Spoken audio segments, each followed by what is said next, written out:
ഇന്ത്യയിലെ നൈപുണ്യ വികസന രംഗം ഇന്ന് ഒരു നിശബ്ദ പ്രതിസന്ധിയിലൂടെ കടന്നുപോവുകയാണ്. രാജ്യത്തെ ഏകദേശം 15,000 ITIകളിൽ ഓരോ വർഷവും പകുതിയിലേറെ സീറ്റുകൾ ഒഴിഞ്ഞുകിടക്കുന്നു. സർക്കാർ സ്വകാര്യ സ്ഥാപനങ്ങൾ ചേർന്ന് ഏകദേശം 13 ലക്ഷം സീറ്റുകളാണ് ഉപയോഗിക്കപ്പെടാതെ പോകുന്നത്. യുവാക്കൾക്ക് പരിശീലനം നേടാനുള്ള താല്പര്യമില്ലാത്തതല്ല ഇതിൻ്റെ കാരണം. പരിശീലനത്തിൻ്റെ പ്രസക്തിയും തൊഴിലവസരങ്ങളിലും ജനങ്ങൾക്ക് വിശ്വാസം നഷ്ടപ്പെട്ടതാണ് യഥാർത്ഥ പ്രശ്നം.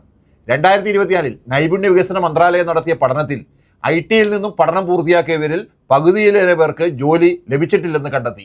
ഇത് കണ്ട മാതാപിതാക്കൾ അവരുടെ മക്കളെ മറ്റ് മേഖലകളിലേക്ക് തിരിക്കുന്നു. ഇന്ത്യയുടെ ജനസംഖ്യാ നേട്ടം എന്ന പ്രതീക്ഷ തന്നെ ഒരു വൈകല്യമായി മാറുന്ന അവസ്ഥയാണ് ഇന്ന്. ഈ പ്രശ്നത്തിന് പ്രധാനമായും 2 കാരണങ്ങളുണ്ട്. ഒന്നാമത്തേത് ലിംഗ അസമത്വം ആണ്. ITI വിദ്യാർത്ഥികളിൽ 15% താഴെ മാത്രമാണ് പെൺകുട്ടികൾ.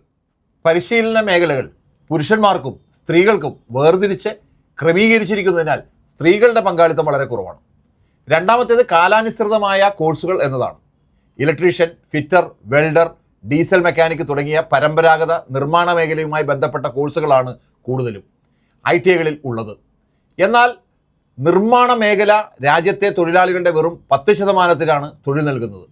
അതേസമയം ഇന്ത്യയുടെ GDPയുടെ 60%-വും തൊഴിലവസരങ്ങളുടെ 34%-വും നൽകുന്ന സേവന മേഖലയായ IT, ആരോഗ്യരംഗം, ബാങ്കിംഗ്, ലോജിസ്റ്റിക് തുടങ്ങിയ മേഖലകൾക്ക് ആവശ്യമായ പരിശീലനങ്ങൾ ITIകളിൽ വളരെ കുറവാണ്. അതിനാൽ തൊഴിൽ വിപണിയുടെ ആവശ്യവും പരിശീലന സംവിധാനവും തമ്മിൽ വലിയ വിടവാണ് ഉണ്ടായിരിക്കുന്നത്.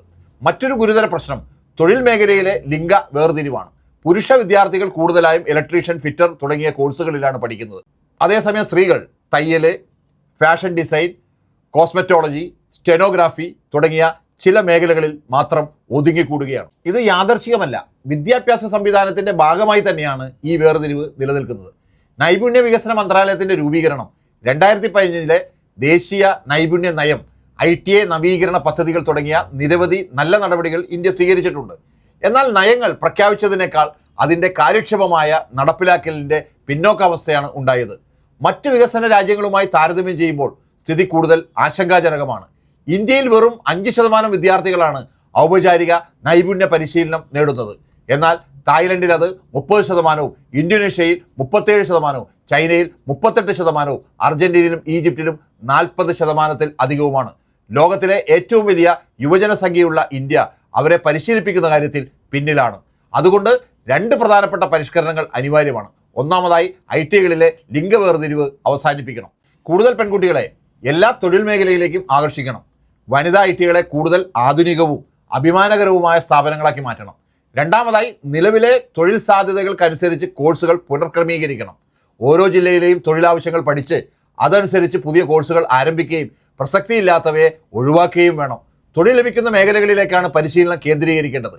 ഇന്ത്യയുടെ തൊഴിൽ പ്രായത്തിലുള്ള ജനസംഖ്യ അടുത്ത 15 വർഷത്തിനുള്ളിൽ ഉച്ചസ്ഥായിയിലെത്തും.